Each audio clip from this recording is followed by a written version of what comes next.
তিন ব্যক্তির জন্য জান্নাত হারাম। এক, মুদমিনু খামরিন, যে মদ খায়, নেশা করে, নেশাখোরের জন্য জান্নাত হারাম। নেশাখোর, মদখোর, গাঞ্জাখোর, ফুট্টাখোর, বাবাখোর, ডাইলখোর,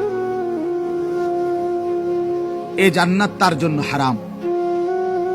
দুই নাম্বার হলো আকুল ওয়ালিদাইন, পিতা মাতার অবাধ্য সন্তান, মা বাপকে যে কষ্ট দেয়, মা বাপকে যে নাফরমানি করে, মা বাবার যে অকৃতজ্ঞ, মা বাবাকে যে জুলুম করলো, মা বাবার হক আদায় করলো না।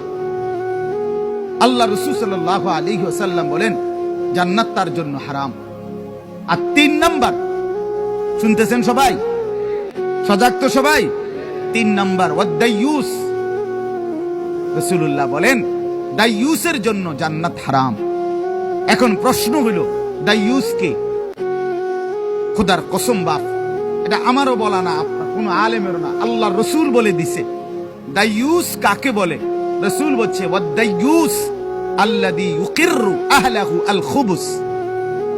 দাইয়ুস বলা হয় ওই পুরুষকে, ওই ব্যক্তিকে যে তার স্ত্রী সন্তান পরিজনের জন্য গুনাহ, অশ্লীলতা, নাফরমানিকে স্বীকৃতি দেয়, মেনে নেয়, গ্রহণ করে নিছে।